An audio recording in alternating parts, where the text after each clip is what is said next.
Hi everybody, and welcome to another edition of WeatherCastUSA Quickcast. On this forecast video, we're going to break down the continued rain and storm chances, at least in the short term, as well as the growing risk for an excessive period of heat to end the month of July. And we'll look at the long-range forecast for some patterns that indicate some continued storminess, especially in the northern tier of the country. And we'll take a look at the tropical update and see what's brewing in the tropical Atlantic. So let's get into it. First, here's a look at the satellite conditions currently in the lower 48. As you can see here, we still have a tropical disturbance, the remnants of Invest 93L currently coming ashore in southeast Louisiana. That's going to bring some flooding rain potential there for the next couple days, the next 24 to 48 hours, especially in south central Louisiana, where we could have some ongoing clusters of thunderstorms producing multiple inch per hour rainfall rates. A pretty widespread area there could see 2 to 4 inches of rain, with locally higher amounts in the 6+ inches of rain. There is a little bit of a wider flood risk from the north central Gulf Coast in the western Florida Panhandle, as well as parts of eastern Texas, as those remnants work ashore into Louisiana and into the lower Mississippi Valley. You can also see the frontal boundary that's kicking off a bunch of storm activity. The low pressure that actually sparked a localized tornado event yesterday in Wisconsin, a fairly limited time period in early and mid-afternoon. By the time I got back to the studio here, the tornado threat had already ramped down. That low pressure is moved off into areas into Canada, and we'll get into southern parts of Quebec later this afternoon. That's going to spark off rounds of showers and storms, especially in the northeast US, and particularly in northern New England, a little bit of a heightened chance of an all-hazard severe threat. You can see that boundary drapes across the eastern Great Lakes, down into the Ohio Valley, and then down into the southern plains, where we do have rounds of storms ongoing from overnight convection. That's also going to reinvigorate with daytime heating. In general, in the southern and eastern US, we have a warm and moist environment out ahead of that frontal boundary, and that's just going to be the focus point for storms, rounds of storms over the next 24 to 48 hours or so. This is a look at the surface analysis overlaid with the severe risk for Thursday, July 17th, 2025. You can see we highlight an area of severe risk, a slight area, a level 2 out of 5 in the northeast, especially in the northern parts of New England, and then also a corridor of severe potential with another slight risk into the northern plains. We can also see those moderate risks, the one that outlines the slight risk in the northern plains, and then the other one that stretches down into the northeast and the mid-Atlantic, and then back across the central US. Those are a little lower chances of severe weather, but still some isolated strong to severe storms in those marginal risk areas. Looking a little closer at the area of severe weather potential in northern New England, we can see that slight risk stretching from northwestern Maine all the way down into northern parts of Vermont, New Hampshire, and extreme northern parts of upstate New York. There is a tornado risk here into especially parts of western and northern Maine, as well as areas along the Canadian border, areas around Plattsburgh and Burlington towards Press Isle, and then Edmondson. That also activity will stretch into Canada. There is Environment Canada hazards separately that aren't showing on this program. Those hazards by Environment Canada do include an all hazards threat of damaging winds, large hail, torrential rains, and the potential for tornadoes up into south and eastern parts of Quebec today. And we can see here, this is the wind risk. It covers that slight risk area in the northeast. So the slight risk is essentially a tornado and wind driven slight risk, since the hail potential is a lot lower in this part of the country. And you can see here, there's no hail risk listed by the Storm Prediction Center today in the northeast, although an isolated large hail event I think is still potentially possible, especially closer to that Canadian border. And in the northern high plains, we can see that slight risk corridor stretching from north central Montana all the way into extreme western parts, especially southwestern parts of North Dakota, with the larger marginal risk extending out from northern Montana down into the northern and western parts of South Dakota. This is going to be for a later threat this evening, potentially, with a cluster of storms and also potentially individual discrete supercells. There is no tornado risk by the Storm Prediction Center in this area. However, I wouldn't be surprised if they add one later today, at least a 2% tornado risk. I think there's a small risk of a tornado, especially into eastern Montana later this afternoon and evening. And there is the 5% here for the wind-driven risk. That means primarily that slight risk this evening is a hail-driven risk with a 15% area of significant hail potentially. But again, based on the modeling, there is a chance for discrete supercells, and those could bring an all hazards threat, just a lower end all hazards threat. I think a little bit higher of an all hazards threat than the Storm Prediction Center is currently outlining here into northern and eastern Montana, down into the western parts of the Dakotas. And for Friday, July 18th, the Storm Prediction Center currently outlines 2 areas of marginal risk, one in the upper Midwest and the northern plains, and then the other into the mid-Atlantic. I do think there's a potential as we get closer to the day 1 outlooks that there are areas that could be upgraded to possibly a slight risk. Generally, a lot of days in the summertime months come out as a marginal risk a day or 2 ahead, and then are upgraded to slight risk, depending on more mesoscale impacts, boundary collisions with overnight thunderstorms and things like that, just as confidence grows in the very short-term model runs of the day 1 outlook.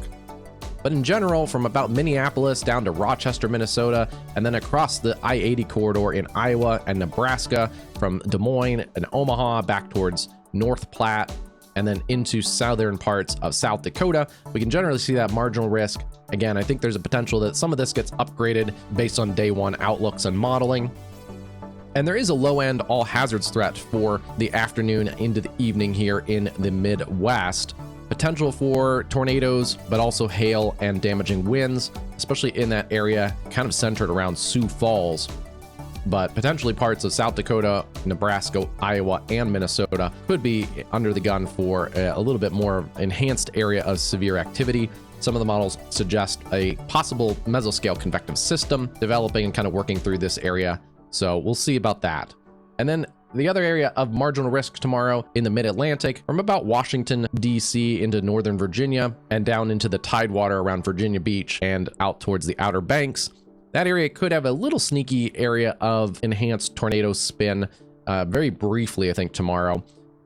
Mostly this is going to be a wind-driven marginal risk tomorrow in the mid-Atlantic.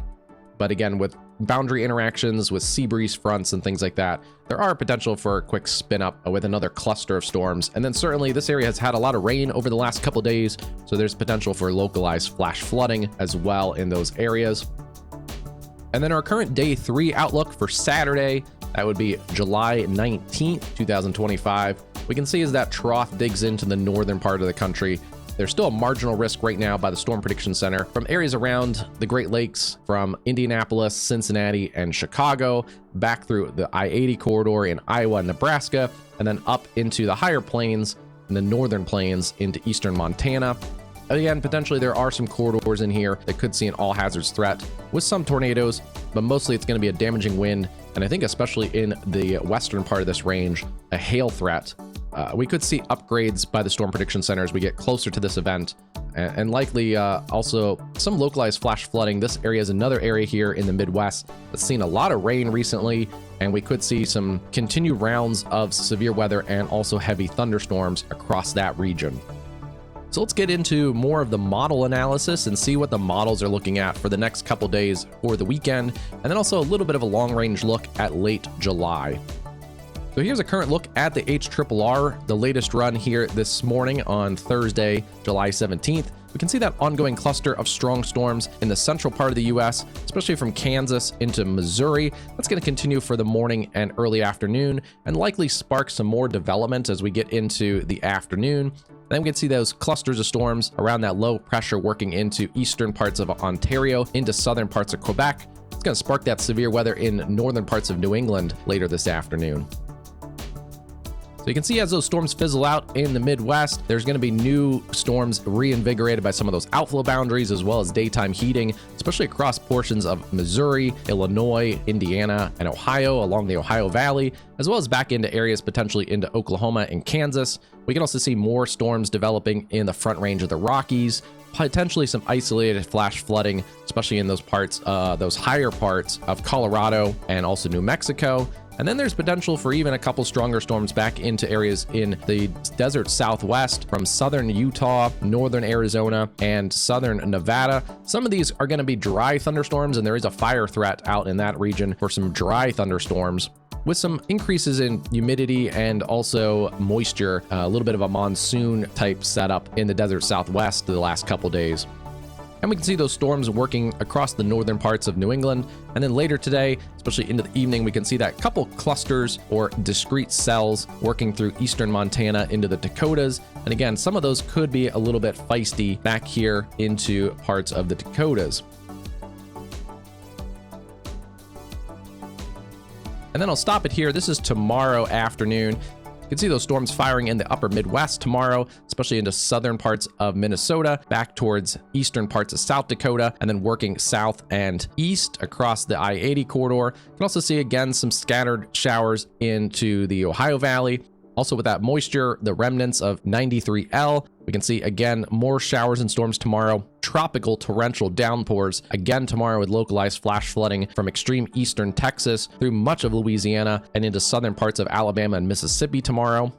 And then we see those other clusters of storms working through the mid-Atlantic. Potentially, this model of the HRRR at least indicates a little bit of a Boeing segment of damaging wind potential there tomorrow. So we'll see if that verifies or not, but either way, keep an eye to the sky if you have beach interests in the Delmarva, down into areas like Virginia Beach and into the Outer Banks tomorrow, especially tomorrow afternoon and early evening. So what's behind this pattern of weather that we're seeing here into the later parts of July? This is the current look of the jet stream. It's pushed to the northern tier of the country with somewhat of a zonal flow today. You can see there is a little bit of a dip here across parts of the Great Lakes. That's associated with that frontal boundary and that low that's pushing into Canada and that's pushing into parts of Ontario and Quebec today.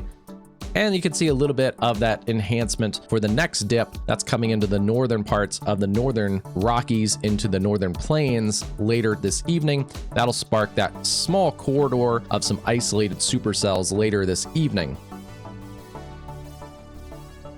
Putting this into motion, we can see that that zonal flow continues for much of the next couple days. Potentially another trough digging into the northern parts of the Rockies and northern plains by early next week. That could bring some more severe weather to parts of the Dakotas, as well as Wyoming and Montana by early in the week. And then we can see the indications of a high pressure really building in to the central part, especially the south central parts of the US. And we'll take a look at that here in just a couple minutes. You can really see that ridge starting to set up here in the Mississippi Valley, pumping a lot of warm, moist air around that. And that's going to keep this stormy pattern for parts of Canada up into the northern tier of the country and really keep us here free of any large-scale severe weather events into the southern and central US. As we've seen, it's summertime, so you could get some isolated and small mesoscale systems of severe weather, but especially with how the heat looks to be stacked up through the atmosphere, it does look like at least early and to the middle of next week that there is going to be a slight suppression in even the storm activity across the southern and central portions of the US.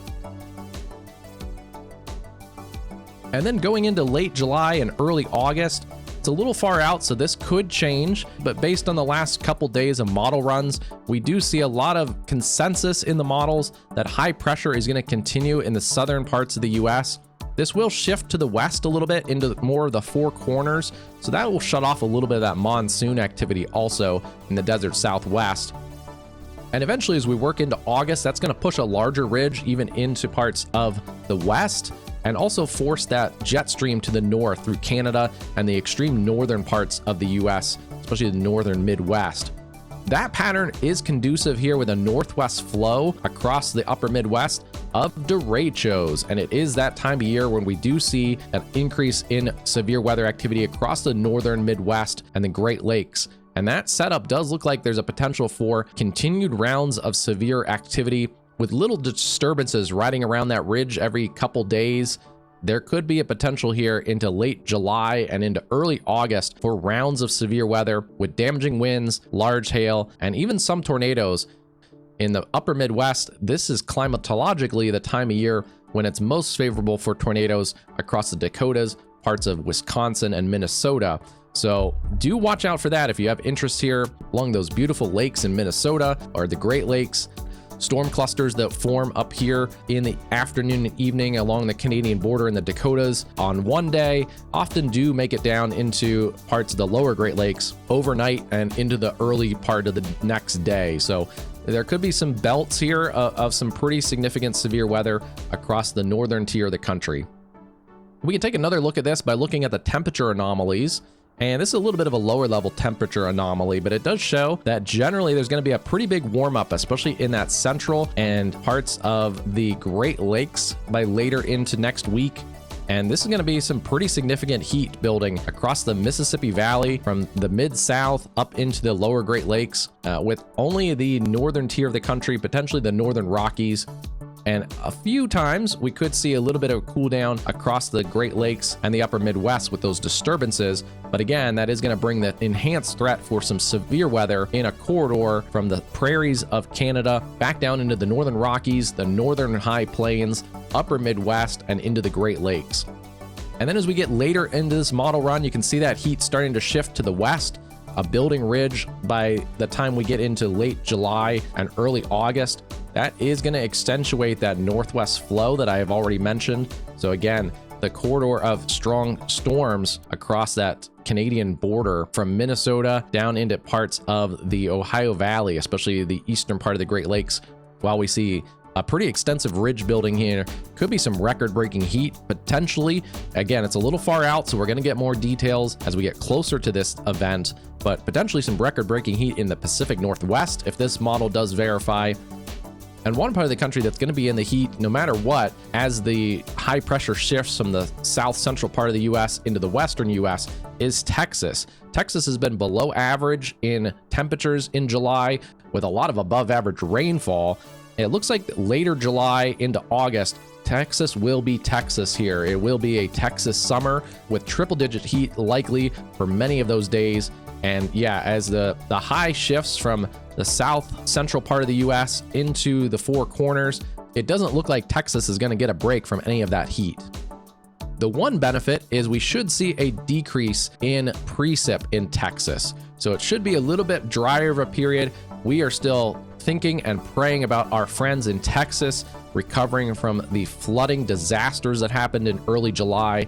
And there are search and rescue operations still continuing daily in especially the Texas Hill Country. So we're thinking of all of you affected by those floods in Texas, and for our first responders down there working diligently in that search and rescue recovery operation.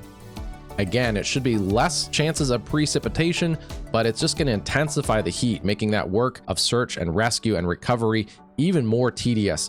So we're thinking of you all down there in Texas. I'm using this product a little bit differently, but it can also kind of help to show that pattern that we just talked about. This is the supercell composite. And when you play this out, it does show a corridor of supercell composite potential over the late period of July, basically in that same corridor that we've already talked about, from eastern Montana, the Dakotas, into parts of the upper Midwest and Great Lakes. It really keeps that supercell composite confined to areas essentially along and north of the I-80 corridor, especially focused along that I-94 corridor, with some limited supercell potential into parts of the Northeast every now and then, downstream of that pattern.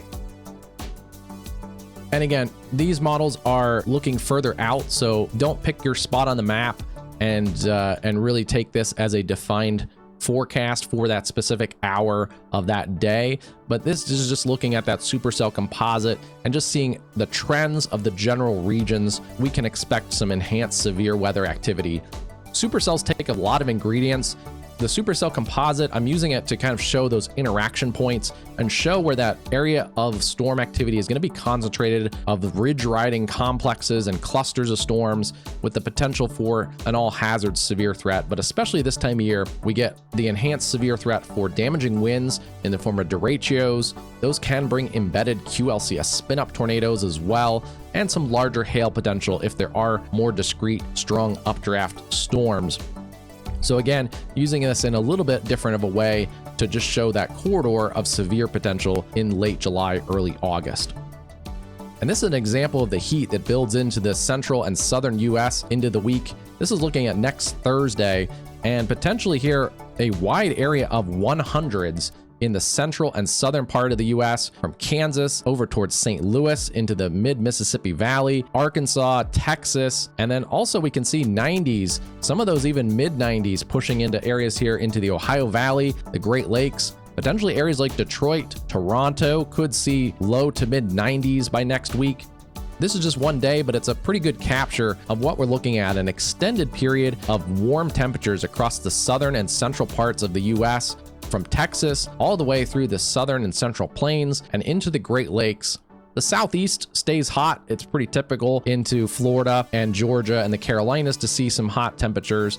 But yeah, particularly parts of the central and Great Lakes could see some extremely high temperatures the next week or so. And that'll all shift north and west into the later parts of July. And we can see that here on this snapshot again. See that shift of the extreme heat pushing into parts of the Pacific Northwest, into the Northern Rockies, the Four Corners. Certainly the desert Southwest always stays pretty hot this time of year, but potentially into those 105 to 110, even some potentially in the desert Southwest, some areas 115 sort of range. And then Texas and the Central Plains staying hot into late July, potentially some hundreds to even 105s from Kansas, Oklahoma, down into Texas into that latter part of the month. The only area that will see a break from the heat is going to be, again, right along the northern part of the US, from the extreme northern parts of the Rockies through the northern plains and the northern part of the Great Lakes into the northeast. That's really our only areas that are going to see some reprieve from those high temperatures. And so that's the trade-off to the severe weather, is for the northern tier of the country. It's not going to be an oppressive extended heat wave like we're going to see in the southern and central portions of the US, shifting into the west by late in the month. So that's a look at the next severe weather chances for the next couple days, as well as a little bit longer outlook of the heat that's going to build into the central and southern US to end the month of July, as well as the continued threat for storms, some of those elevated severe chances into the northern tier of the country through late July and early August, as well as a look at any tropical activity. Nothing super organized right now, but some areas that we do have to watch. More homegrown development potentially in the Gulf of Mexico next week. And regardless of development, that does look to bring expanded areas of excessive rainfall potential across the Gulf Coast next week. We'll also be here monitoring those days of severe activity. If it does look like it's going to be a wider spread or more intense severe weather day, we will go live, especially into, it looks like by the middle to late next week. There could be a couple days where, longer forecasting out, we could have some pretty significant severe weather in the upper Midwest into the upper Great Lakes. So stay safe, stay weather aware, have multiple ways to get warnings and updates, and follow us here on social media, WXCastUSA. Don't forget to like and subscribe. Click that bell icon to get notifications when we go live, when we post forecast videos, or when we post our morning weather briefings.